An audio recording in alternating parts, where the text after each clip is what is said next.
Welcome into a live edition of Ravens Reports, man. It's your guy Noah here with For the Flock. It's been a little while since we've had to come on here and talk about some Ravens football, man. I'm fired up to talk about some Ravens football with you guys. So many big updates. As you guys can see, I'm back to the baby face, lost the beard, had to go to drill, which means I had to shave. But it's about time. It's been a little minute. Yo, Abdi, what is up? My guy, Abdi, Gabriel, Ravens for life. Thanks for tuning in, guys. Let me know in the chat how you guys are feeling about this, man. We got a ton of updates we're going to talk about. We're going to talk about the division, the coaching hires with the Steelers, with the Browns, with the Ravens. We're going to talk about some free agent options. We're going to talk about who the next coordinator is going to be for the Baltimore Ravens, both offensive and defensive. Some top names, some breaking updates with that front. We're also going to talk about Jesse Minter's personality, his culture, what top analysts had to say around the league. I have not had a chance to react with you guys with this Jesse Minter news. I'm pretty fired up about it.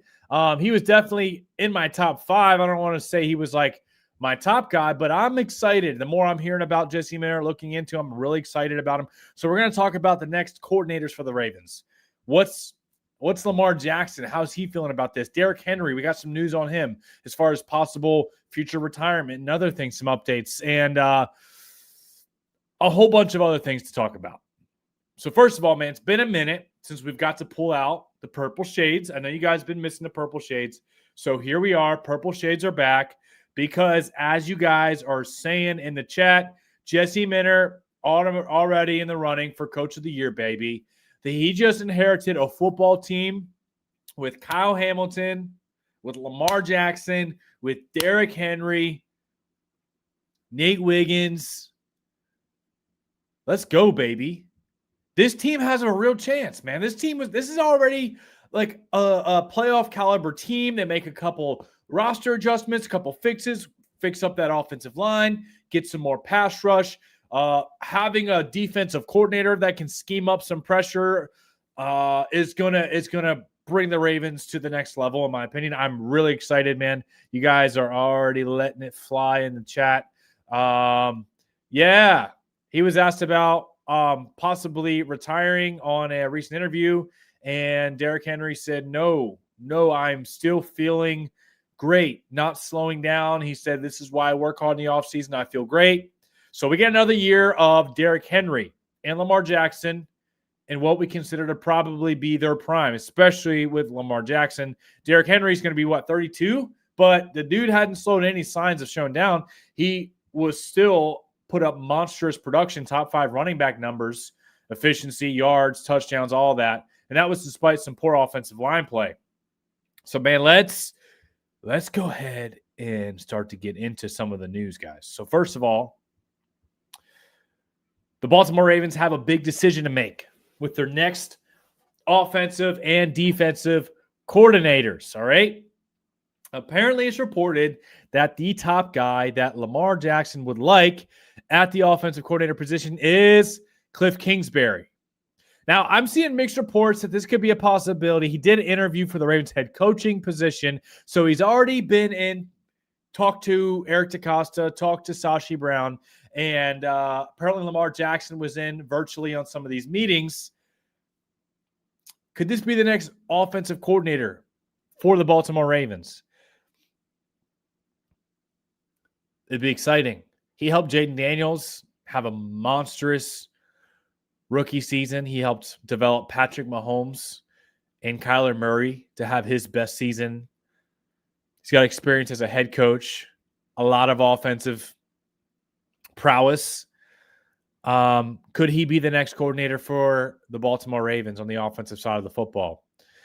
Now, yeah, James Parker makes a good point here. I like the choice for new head coach. Hindsight being 2020, I wish we now would have kept Odafe Owe. It's interesting, man, because how crazy is it, right?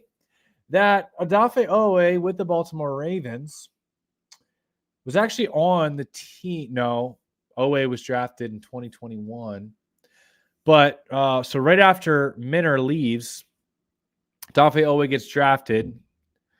Minner goes and helps Jim Harbaugh win a national championship with the lights out defense, then goes and he's the coordinator for the Chargers for 2 years, has 2 great defenses with the Chargers despite a slew of injuries. But then Odafe Owe, very small production with Zach Orr, 0 sacks before getting traded, goes over to the Chargers where Jesse Minner's coordinating and gets like 8 sacks, gets like 2 or 3 in the playoffs. And it looks like a different Odafe Owe. Dude's about to get paid some big money. I was like, man, how funny would it be if now that Jesse Minner's the head coach, he came back to Baltimore? How funny would that be? I don't see it happening. But, yeah, Chase Stevens makes a good point. Isn't Owe a free agent this year? We could bring him back. Dude, Ron Edward, 3660. Great point here. Can't wait to see what he does with our young pass rushers. Yes.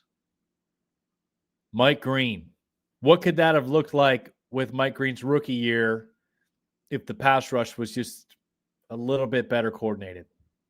Because everybody took a statistical decline after Mike McDonald left. I mean, Kyle Van Noy was getting double-digit 12, 13 sacks. Matabike going off. We had Owe with more production when Mike McDonald was here.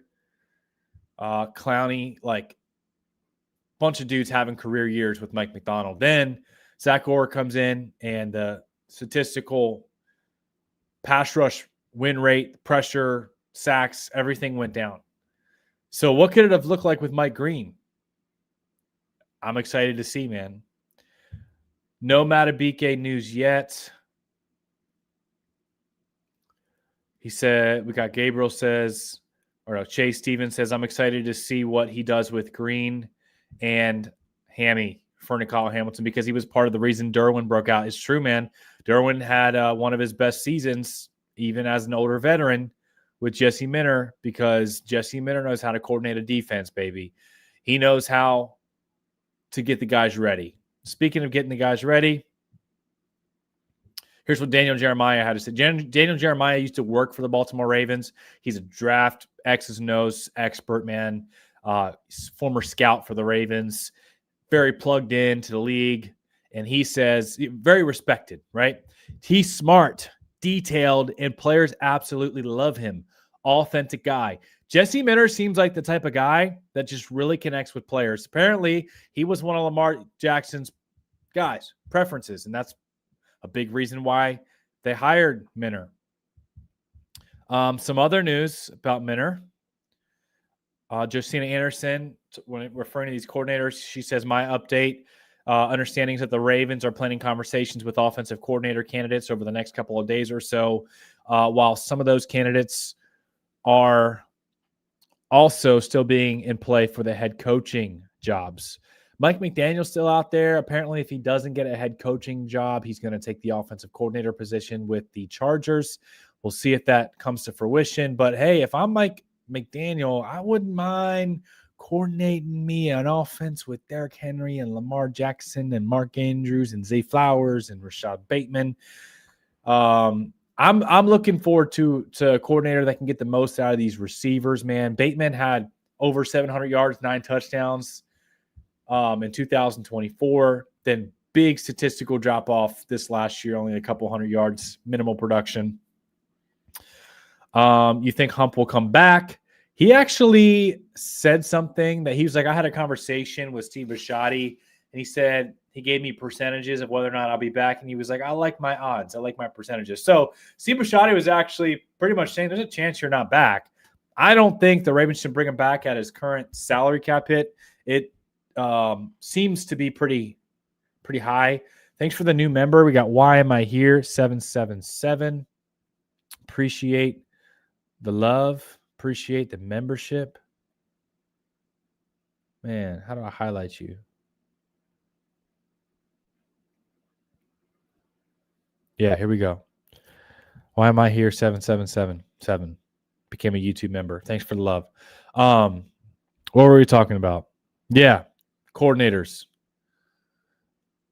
Cliff Kingsbury's in the mix. Let's talk about some other guys, some candidates that could be in the mix for offensive coordinator. One of them is Ravens quarterback coach T. Martin, who's helped get the most out of Lamar Jackson, who helped, by the way, first season as quarterbacks coach for Lamar Jackson. Lamar Jackson goes 41 passing touchdowns to 4 interceptions with 119 passer rating, one of the best ever, top 5 in NFL history. Of course, he didn't win the MVP because voter fatigue. Josh Allen got it. We know the story. We don't have to talk about it. But T. Martin, I really, guys, please let me know your thoughts in the comments.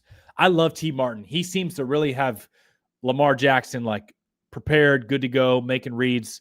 I don't know if we're going to bring T. Martin as an offensive coordinator, but I'd like to at least see him as a familiar face to keep him as the quarterbacks coach for the Baltimore Ravens. Let me know what you guys think about that in the comment section below. Got another super from Thomas Bowen, 9,077. You ready for this snow in Maryland? Bro, I'm in York, Pennsylvania, a little bit north of Maryland, about an hour from Baltimore. In fact, I was actually in Baltimore the last 2 days. That's where I drill out of for the Marine Corps Reserves. If you guys are just tuning in, that's why I had to shave my face to go baby face. But yeah, we're about to get hammered with some snow. And so it's going to be a nice chill day. We're going to have snow. We're going to have AFC, NFC championship. Hopefully the power doesn't go out and the Wi-Fi doesn't go out so we can watch the games. Or I guess we'll have to tune in on our phones or whatever. But go Seahawks, baby. I'm rooting for Mike McDonald in this NFC championship. I don't really care who wins it in the AFC. Stinks for the Broncos that Bo Nix is out. But yeah, thanks for the super chat. I am ready for this snow, Thomas. Exciting. Probably take my kids sledding. And again, let me know your thoughts about T. Martin.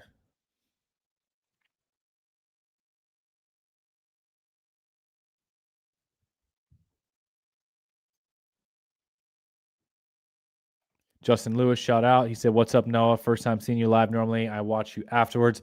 Glad you got to catch in live."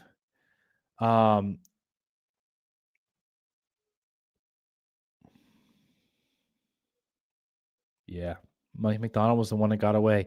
What's interesting, what's exciting about our guy here, Jesse Minter, is that he and Mike McDonald run a very similar defensive system, and they actually worked on that system together in 2022, 2023, when the Ravens had the best defense, the triple threat, led the league in turnovers, sacks, points per game back in 2023. So I'm excited to see what Minter does. Everywhere he's gone, he's had a lot of success. Some other high praise, by the way, for Jesse Minter. Check this out. This was when we played the Chargers. Look at this. The quote on the bottom. This has been circulating around Twitter. Chargers opponents 0 for 30, 0 for 31 on 3rd and 10 plus. That's what Jesse Minter was doing on 3rd and long. Bro, how many times, guys, this year did we see the Baltimore Ravens giving up massive conversions on 3rd and long? Or it's just like unacceptable, man. Like, and I feel like we had one of the worst defenses in the league on 3rd and long. But Jesse Minter, no way. He's not letting it happen on his watch. Dude, why am I here? Says a lot of Steelers fans are upset about the Mike McCarthy hire. Check it out. If you guys haven't seen this, the Pittsburgh Steelers working on a deal to hire Mike McCarthy as their head coach. I love it. Hasn't been a head coach in a while. Hasn't had a lot of success in a while. He's had one playoff win since, I think it was in 2017 or something like that. Yeah. Jesse will adjust to our players' strengths, he says. That's why I'm excited for Jesse Minter. But I found it very intriguing. The Steelers, the last couple hires they had, they went with like young coordinators.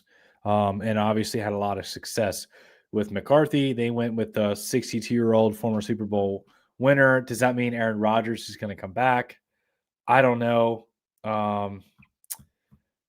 But I tell you what, I'd much rather, like, out of the list of guys out there, I was worried that the Steelers were going to hire Anthony Weaver or Shula from the Rams or one of the Rams' young position coaches, but they go McCarthy. So I love it, man. Browns, still don't know what the Browns are doing. We do know the Bengals are keeping Zach Taylor. They're running that whole staff back. Partly because they're still under contract and they don't want to have to pay him if they fire him and plus pay the new head coach. So, yeah. By the way, update here on who could be the next defensive coordinator.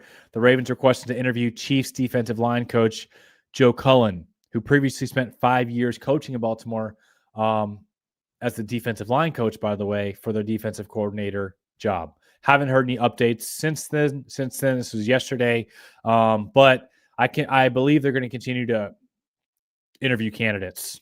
Some other updates here with our guy Jesse Minner.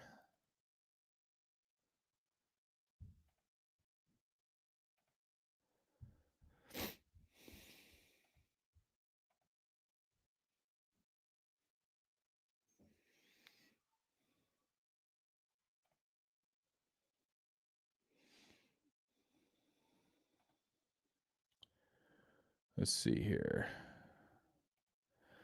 All right.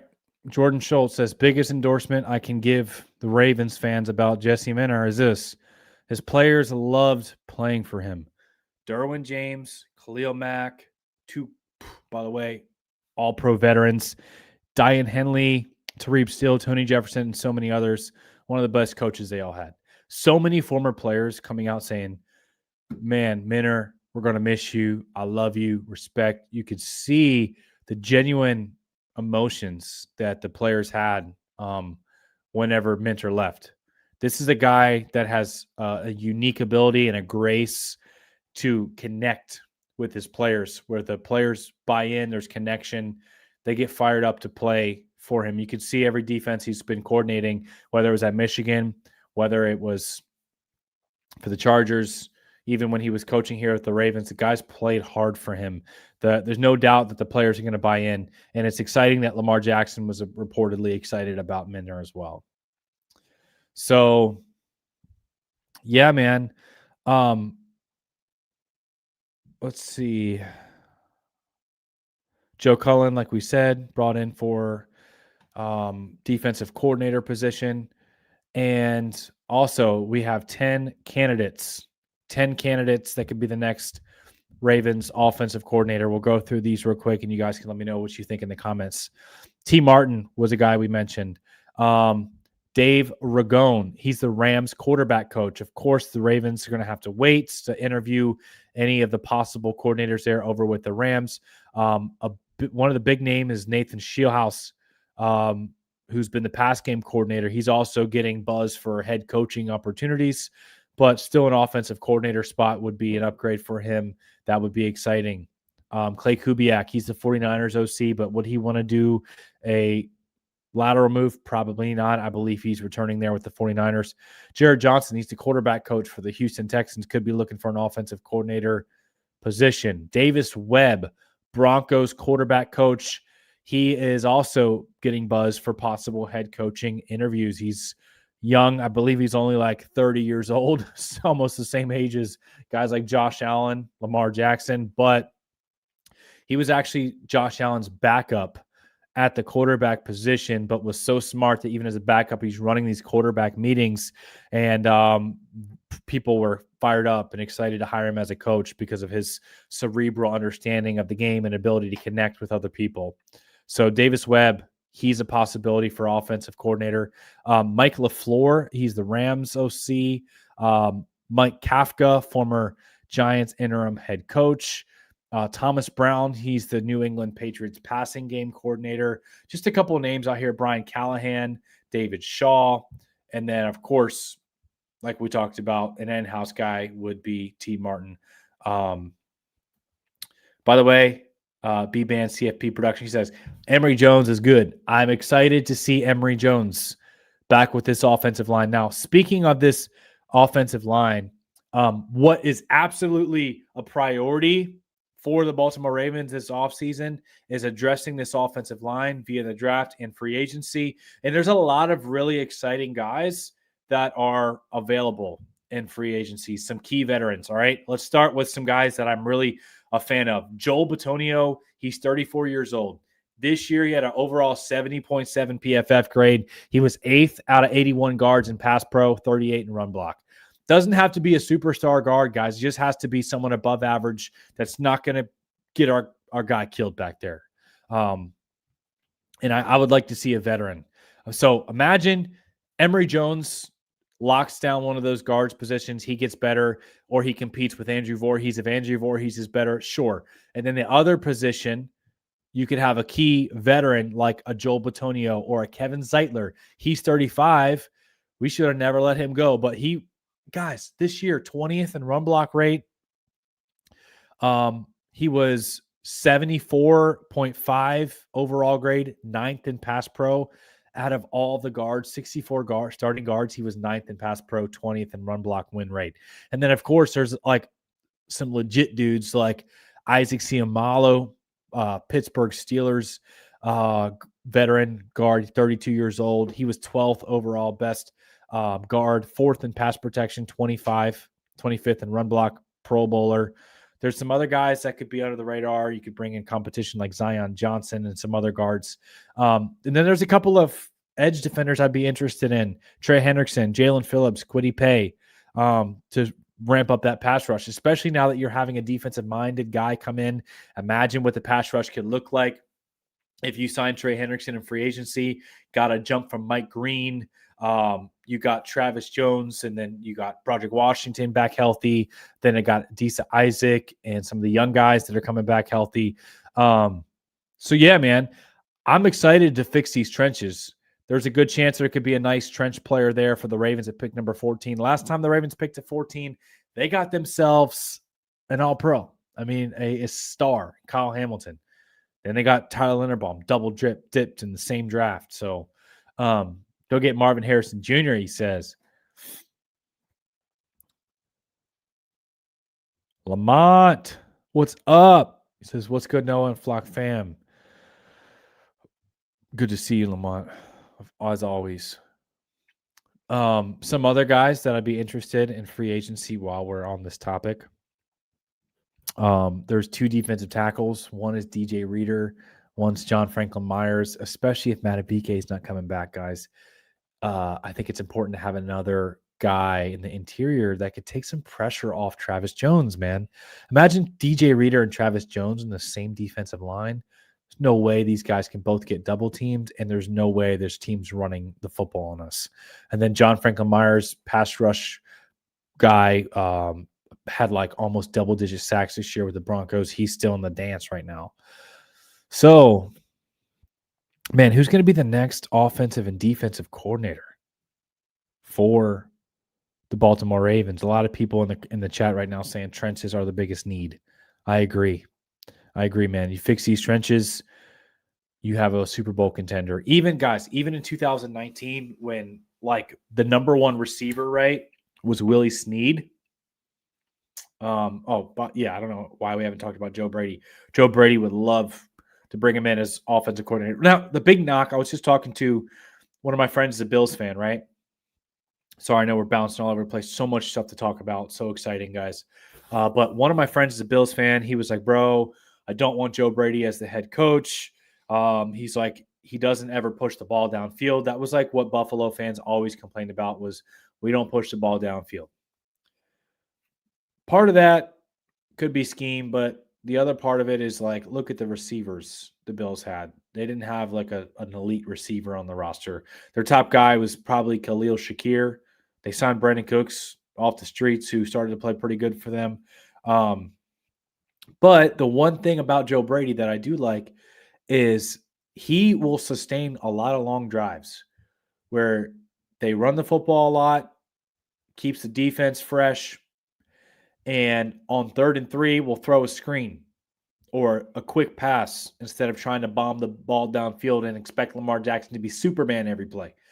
So he's helped in my opinion, Josh Allen be much more efficient and not have to be Superman every play. And then of course, when Josh had to be Superman, he's done a great job of that. And Lamar will always do a great job of that. But I would like to see some more. Let's get on 3rd and 3, throw the 5-yard hitch to the tight end or to the outside X receiver, or scheme up a nice little bubble screen and pick up. Or they threw the ball to their backs a lot. So yeah, I would like to see that a little bit more of a conservative offense that doesn't ask Lamar Jackson to be Superman. Joe Brady, that's actually one of his strengths, is he's very efficient in sustaining long drives, and he helps Josh Allen to lower some of the turnovers and be more safe with the football. So wouldn't mind Brady, but it's not like I want to get rid of the downfield passing attack. It's just in order to do that, we're going to have to get that offensive line fixed, man, because Lamar Jackson did not trust that offensive line. Even on the reps that he did have time, it's like he was starting to get antsy because he was used to them having free rushers in his face all the time. We got King AEMT95 says no retread. All offensive coordinators go get new and fresh ideas. I would be intrigued by the Rams pass game coordinator if he doesn't get a head coaching position, but there's also a good chance he gets a head coaching position. Also, Mike McDaniel, I know he's a retread, but he's a very smart offensive mind. Cliff Kingsbury also helps the Commanders have top 5 offense with Jaden Daniels as a rookie. Jaden Daniels had a phenomenal year. Mobile quarterback, Kyler Murray, mobile quarterbacks who has experience with those guys. He helped coach Patrick Mahomes in college. So he can get the most out of your quarterback, that's for sure, especially in the passing game. How's the run game? Mixed bag for Cliff Kingsbury. But he's a very sharp passing mind, in my opinion. But even Cliff Kingsbury with the Commanders, was helping get the most out of Marcus Mariota, man. The Commanders were still competing despite being really injury-riddled, defense not looking great. So, yeah. I think you're right, Black Daniels. He says, I think Clay removed his name from consideration. He's staying put. Yeah, I believe he did say he wanted to stay under Shanahan. Tanja, what's up? Good to see you, Tanja, as always. Yeah, this is our guy. This is the guy I would like to see. Nate Shieldhouse would be an ideal OC for me. Surely he learned from McVay. That was so. Let's talk about this, right? I'm really fired up about the Jesse Minter hiring. Reports Lamar really gave the thumbs up. He connects with his players. He is very cerebral, smart. Knows how to coordinate X's and O's. People play hard for him. Highly regarded around the league. The Raiders were closing in on him. That's why the Ravens had to swoop in even before interviewing some of the guys with the Seahawks, the Rams, some of the other Broncos, top guys. They had to swoop in on Minter. He was definitely one of their top guys all along. The only thing is with hiring a defensive mind, it's like, okay, let's say we bring in Kingsbury.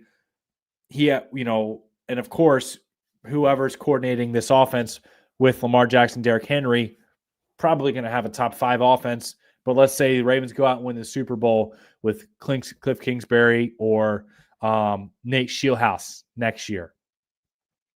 Let's say we have lights out defense with Jesse Minter coordinating. The offense is new, fresh. Lamar Jackson stays healthy, has a great season. Derrick Henry goes off, right? Offensive line gets fixed. Zay Flowers, tight ends getting the football. It could be a very dangerous football team, guys, next year, right? So let's say the Ravens go out and they make it to the AFC Championship or the Super Bowl. The problem is if that happens, that offensive coordinator is going to be hired immediately for head coaching position, especially some of these guys who are already in consideration for a head coaching gig this year. Then you got to restart. So I don't want to say restart, but you have to have a whole new coordinator come in.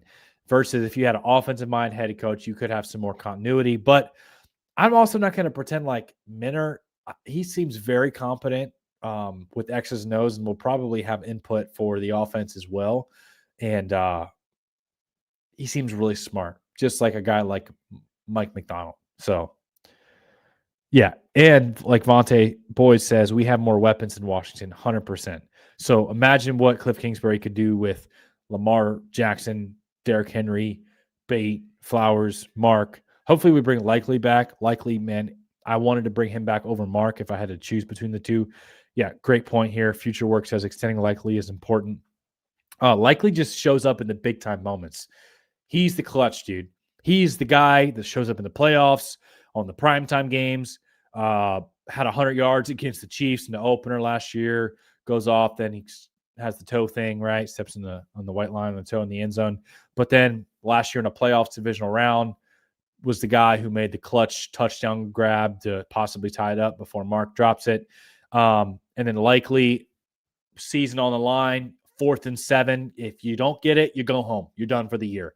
And Likely goes up, high points this football to save the season, set up the field goal, 44-yard field goal for the win for the playoffs. We know what happens. Tyler Loop misses. Steve Bisciotti said he was really bummed for Tyler Loop, but that he'll be a good kicker in this league. He'll learn. He said kicker is one of the hardest jobs in the NFL. So, but my point is Likely I just named a few times there where he shows up in clutch moments. That's just to name a few. I want guys with the ice in the veins in the playoff moments, guys, right? Because we've had too many times where our best players in the playoffs don't step up, or they make mistakes. Likely has not been that guy. When the lights shine brightest, Likely has been a baller, man, in those clutch moments.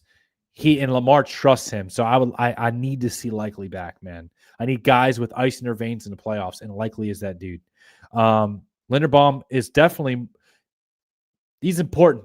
And yeah, you're probably right, man. He probably is more important than Likely because we can't replace right guard and left guard and center, right? You can't have that many unknowns on the offensive line. You can't have your entire interior as unknowns in your offensive line. Falele is a free agent. Voorhees was up and down. Emory Jones, we saw a very small sample size, but he's a 3rd-round pick. You're expected for him to start next year. But, yeah, Likely would be a great slot receiver instead of a tight end. A lot of times, some of his biggest catches come out of the slot, and a lot of tight ends line up in the slot. So, basically, in my opinion, if Likely got the majority snaps over a guy like Mark, he would be tight end too, or I'm sorry, wide receiver too. Zay would be the number 1 with as far as volume and targets, and I'd like to see Likely as the number 2 guy, or maybe number 3 behind Bate, just depending on how the coordinator can get the most out of Bateman. So, yeah, he says we need Likely back. It would be like losing Mike McDonald. Don't screw it up again. I'd love to see. But Ravens for Life says trade Humphrey. We need cap space. I don't know if any team's going to trade for him with that type of salary cap. They're going to wait for him to be released, if anything. But yeah, we do need. There's no way we're going to bring him back on $23 million. I don't think so. He says Emory Jones for right guard. Resign Lindy. Absolutely. Yes, this is exactly what we're talking about. Have Voorhees and a vet, or Voorhees and Emory compete for one of the guard spots and then sign a proven vet for another spot. You got to have some more competition in there, but specifically you need a vet that's proven that at least covers one of the spots, right? But yeah, if you get improvement at one of those guard positions, and that's another big hire, guys, is who's the Ravens' next offensive line coach? That's a big one. I'm really fired up, by the way, for the Ravens picking number 14 overall. That's exciting. I mean, that not only 14 overall, but then I think you pick a 45 or something like that in the 2nd round. So you're way higher. You're basically like almost an extension of the 1st round, picking there in the 2nd round when you're that early versus picking in the 50s, 60s. Makes a big difference. Yeah. Mitchell and Henry in the backfield together, sometimes mix it up. Hey, what would you guys, I know this might sound wild, but Derrick Henry has another year under contract. He's going to be 32 years old. I expect him to play well next year and maybe even a year after that. However, he can't play forever. And Keaton Mitchell has went through a lot of injuries. If a top elite blue chip prospect like Jeremiah Love from Notre Dame, who's supposed to be a top 5, top 10 prospect, were to fall to 14, would you be mad at that? Like, would he just be too good to pass up? That's a guy like Jahmyr Gibbs-esque, Bijan Robinson-esque. Like, what would that look like with an elite running back like that with Lamar Jackson for the future? I don't know. Just a thought. Same thing if like a top receiver, and I know it's not the biggest need. Obviously trenches is probably the biggest need. Edge rusher, guard, tackle, maybe future for Stanley, defensive tackle if Peter Woods is there, right? But if a top elite dude falls that's not supposed to be there, kind of how like the year that we got Kyle Hamilton, we had already brought back Chuck Clark. We had Marcus Williams, who was just signed to a massive deal. Geno Stone, like we had a ton of safety depth, and it was not a top need for the Ravens, but he was like a top 5, top 10 prospect that fell to 14, and the Ravens were like, we can't pass this guy up, even though it's not a need.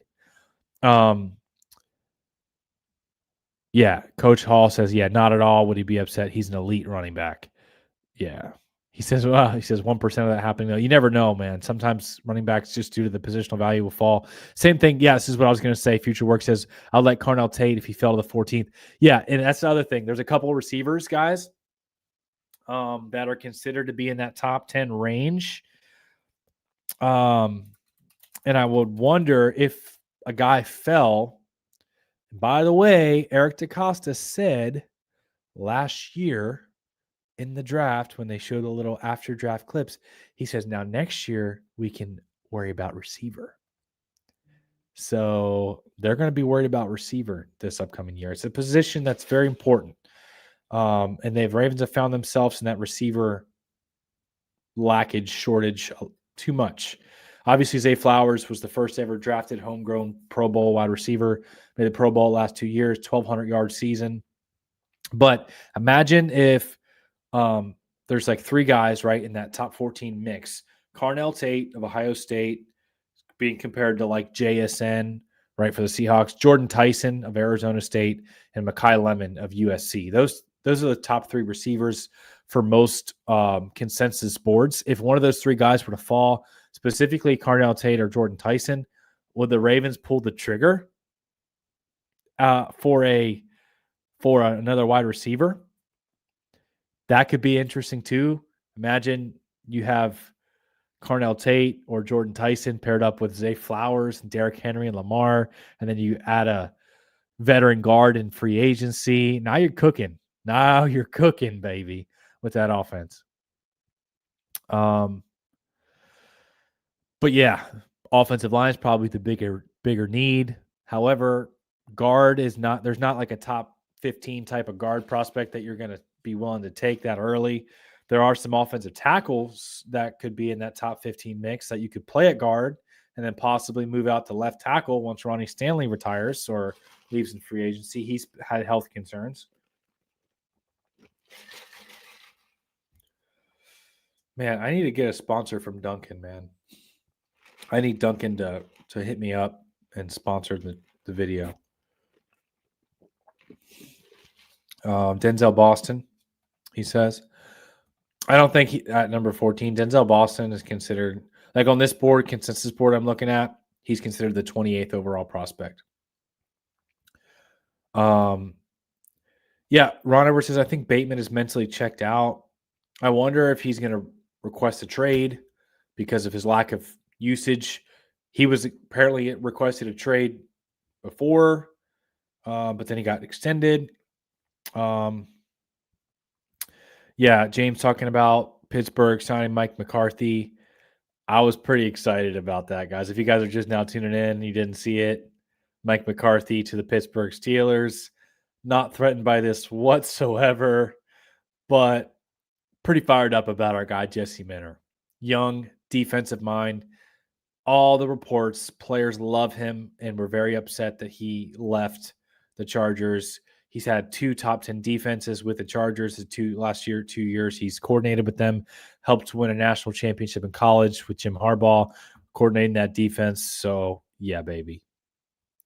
There's just the big question that remains is who's going to be our offensive and defensive coordinators. Specifically, I'm more worried about offensive coordinator because the defense, he's going to have his hand in the defense, probably call plays. So yeah, I'm going to pull up this mock draft sim real quick. See if I can share it with you guys. I wasn't planning on doing this, but why not?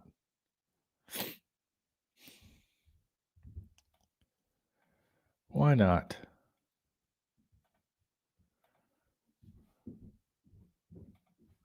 We can have some fun together, guys. All right, mock draft sim. Let's go, baby. You guys ready? Oh, got another super. Small block 1000, offensive line, offensive interior, defensive interior first. Second, how would you feel about a good tackle and pushing Rosengarten to guard? I don't think Rosengarten is a guard. I don't think he's like a big body mover like that. And he hasn't been bad at right tackle, but he didn't take the jump that we were expecting his second year. But none of the players did. Linderbaum regressed. Felt like Stanley regressed. Voorhees didn't improve. I think we need some better offensive line coaching, if I'm being honest. But yeah, you got to add more offensive line talent regardless. Having more talent, whether it's another offensive tackle or a guard, would still put you in a better position to be able to shuffle guys. So I think that's the point you're making. And we could talk about it here with this mock draft for sure. Let's see what it could look like. Here's the Pro Football Network mock draft sim. I feel like this is one of the better ones as far as accuracy of like consensus boards. So so far, Fernando, he's going to go first overall to the Raiders. Arvell Reese, Carnell Tate's already gone. Ruben Bain's going to be gone, bro. Top 5. No way the Ravens get him unless something crazy happened. Maybe something off the field shows up, like with Mike Green. Mike Green was supposed to be a top 15 pick. The Ravens ended up pulling the trigger on him. I got trade offers. We'll see. Another option, the Ravens could move back and pick up more draft capital. But here's the options, guys. Here's who fell for the Ravens in this first mock draft sim. You guys can already let me know who you like. What about Matt BK, they asked. I think he's done, guys. I think the Ravens are going to be stuck with him. They're going to have to – it sucks, but we'll see. Doesn't look good for Matt BK. But, yeah, her options here are Spencer Fano out of Utah, offensive tackle. 6'5", 304 pounds. I'm pretty sure in this scheme versatile run blocking savant with elite matching athleticism. Fano has impact starter potential. Could move into guard. So Spencer Fano, if he's a top 10 prospect, falls to 14, you can play him at guard or tackle. You might pull the trigger here. Also available is Mekhi Lemon. 5'11", not the biggest receiver, but very electric. Good at breaking tackles. 1,100 yards, 11 touchdowns last season. Wide receiver impact rate of 85.1. Jared McCoy, corner. Can you never have enough corners? Imagine you pair up another guy opposite of Nate Wiggins. That's an option, guys. Avion Terrell, another corner out of Clemson. And then here's the top overall ranked guard prospect. He's ranked 19th overall. I don't think the Ravens will reach. I think they're going to go for a guy that they have in their top 10 that falls to 14. That's probably going to be the move here. Whether it's Peter Woods. In this case, I'd probably take best player available, which beef up that offensive line, put Fano at guard or tackle, and then shuffle somebody else. Yeah, I'm going Fano here. Yeah. Kosh agrees. Fano's best choice. or you could trade back, get another second. Trey Martin, shout out. First stream. Happy to be here. Happy to have you. He said I'd be happy with Fano or Woods. So with our first pick, we go Fano, build the trenches. Man, what could Lamar and Henry do with an above average offensive line again? Lamar won at MVP in 2019 with Willie Snead and Seth Roberts, and not the best receivers. This would be a dream scenario, guys. Caleb Banks falls. He's 25th overall prospect, falls to the second round. Dude is 6'6", 325 pounds, had 4 sacks, 35-inch arms, overwhelming size, forklift power to pair with inhuman burst and quickness. Yeah. So this is a guy should be in the first round. He falls. This would be instant boost to both sides of the trenches. You get Fano, who's the 9th overall prospect on the offensive line, beef up that side of the trenches, and then Banks falls to the second. Guys, we definitely pulled the trigger on that one, right? Let's see what the comments section is saying. Banks or McDonald, Banks. Yep. So we go Banks here. So this is what it's looking like so far, guys. Offensive tackle Fano, second round, Banks. Ravens would not be upset with this situation.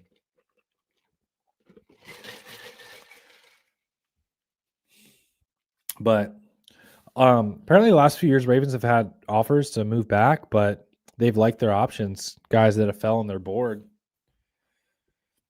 And if a top 10 prospect is there at 14, a guy they have on their top 10 of their board, I think the Ravens stay put and pick. All right, so in this situation, best BPA is Caleb Turnin, offensive tackle. Then we got wide receiver Antonio Williams out of Clemson, 5'11", 190 pounds. I like to see the Ravens get another X type of body since we already have Flowers and Bateman, who aren't the biggest guys. Tez Walker's 6'1", but he's more of a skinny speedster. Another offensive tackle here, a couple offensive tackles. Then we got edge, Joshua Joseph. Running back, Jadarian Price. He was a good number 2 behind Love. Anthony Lucas, edge. I like what I've seen from Anthony Lucas.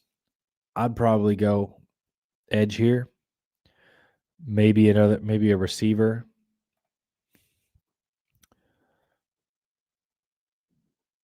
Yeah, this dude's a good pass rusher. Not the best in go Anthony Lucas.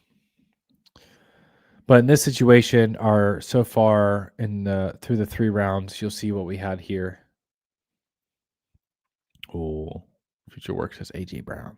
If we can get AJ Brown for low draft capital because they just want to offload some money, hey, maybe we throw in Bateman and a 4th round pick. We got like 3 5s this year, 5th round picks this year.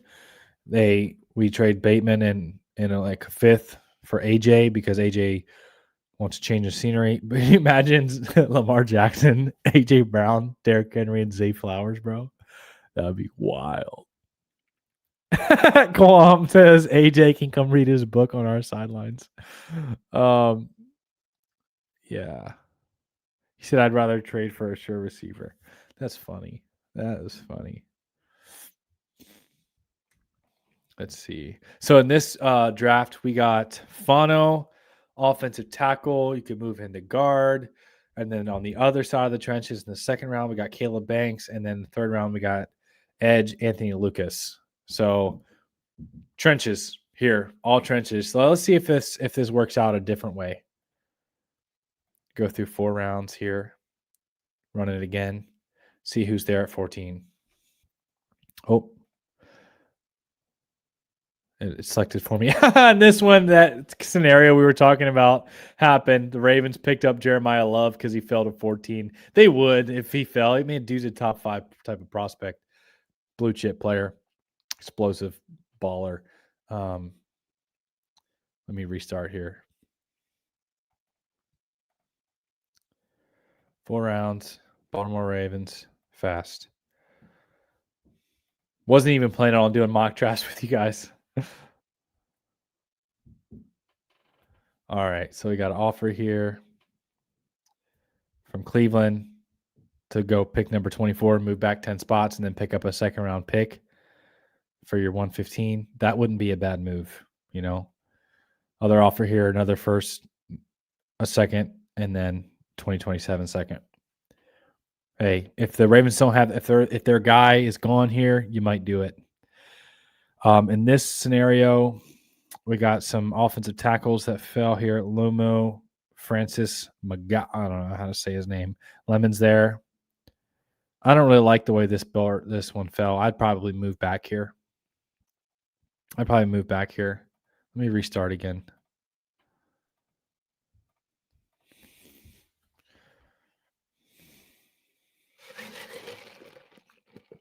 All right. In this scenario, guys, let me know what you do. Jeremiah Love and Peter Woods fell. Oh, man, we got another super. Registered nurse Mark 657 says Mahomes 4 touchdowns last game versus Ravens. Mahomes 3 touchdowns versus Minner in 4 games. Whoa, dude. Good point, bro. Thanks for the super, by the way. Thanks for the super, but that is crazy stats. Did you guys see the interview from Travis Kelce where Travis Kelce was like, he had schemed some blitz up that we had never seen on tape, and he got us both games that Minner was the coordinator against the Chiefs this last year. Chargers won, by the way. So having a guy that has experience to slow down the Chiefs offense, good for the Baltimore Ravens, because you're probably going to have to go through Mahomes next year if you want to get to Super Bowl, right? But yeah, thanks for the super. That's a great point. He said 4 touchdowns versus Ravens in the one last game we had versus 3 touchdowns in 4 games. Enough said. Good point, bro. So we got our guy saying Woods because of Matabike situation. I would take Woods if I had an offer to move down for a second. I would take it, he said. Yeah. Love here, though. Man, he's ranked as the 8th overall prospect. But yeah, Woods and Travis Jones would be a pretty bad nightmare for opposing offenses. They could really wreck stuff. So let's go Woods here. Again, addressing these trenches, guys. In the second round, we got Elijah Surratt falling to 6'2", 209 pounds. Big red zone threat.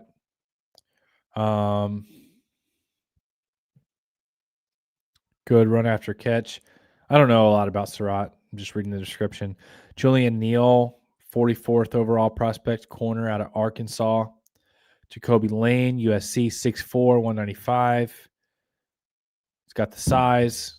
They think he'll be a good wide receiver too. Mason Thomas is an interesting prospect. He has comps to Nick Benito, like a quick edge rusher guy. 2025 has 6.5 sacks and 9.5 tackles for loss with an edge impact score of 80.6. Who would you guys go here in the second round out of these options? We went Peter Woods in the first round. Second round, we have Elijah Surratt, wide receiver, Neal, corner, Lane, receiver, offensive tackle, Monroe Freeling out of Georgia. Edge, Mason Thomas. There's a guard option here, Emmanuel Pregnan out of Oregon. Is Howell there? He's talking about Cassius Howell. Yeah, he's ranked as the 51st prospect. 9.5 sacks in 2023. 2025, 11.5 sacks. The only knock on him, I think, is the size and the arm length. Yes, likely sub 31 arms, which typically doesn't translate well to the NFL. He says guard or edge, Elijah, but who's that guard? So you're talking about Elijah Surratt. At guard, we have Emmanuel Pregnan and Brian Parker. Chase Basantis went right before us at pick number 44. He says how. All right, let's go edge. Talk about ramping up, transforming that defense. Bring in Jesse Stinking Minner as your head coach, defensive mind. Then you draft Peter Woods with your first overall pick to pair up with Travis Jones, and then you grab another edge rusher to pair up with Mike Green. Whoo! The defense could get nasty real quick if you went this defensive heavy. Now in the third round, we have Jacoby Lane still available, 6'4" receiver. Linebacker Josiah Trotter could be interesting depending on what the Ravens' long-term vision for Roquan Smith is. Teddy Buchanan tore that ACL, so probably won't be good to go for the beginning of the season. He says Trotter or Lane. Let's go Lane. Get another weapon for Lamar Jackson. It's fun to just process on the fly with you guys what it would look like drafting defensive coordinator, offensive coordinator. Just fun to spend time with you guys, talk Ravens football, man. Been a little minute on my For the Flock family. Here we are in the fourth round. We got linebacker, Lander Barton, defensive tackle, running back, Nicholas Singleton out of Penn State. I wouldn't mind another running back for some more depth. Behind Derrick Henry, who's getting older. Justice Hill didn't have a great year last year, also struggled with injury. Let's go Lander Barton, get some more linebacker depth here. I can't believe we got Buchanan in the fourth round, by the way. He was an impact starter for us, guys, in the fourth round. So in this draft, we had Peter Woods, Cassius Howell, Jacoby Lane, and Lander Barton. So we went 3 defenders, 1 offense. In this draft, guys, we didn't grab a guard. So you'd be relying on you'd have another you'd have 3 fifth-round picks. Maybe you could find a guy that could develop, but then you'd also be relying on Emory Jones to develop, and then you'd have to sign a veteran, right? Like those guys we talked about earlier. But you could still make it work. If there wasn't a guy that fell to you in the right spot in the draft, you could still sign a vet. Like we said, Kevin Zeitler's out there, Batonio, Ciamalo from Pittsburgh, Zion Johnson, just a couple of names out there.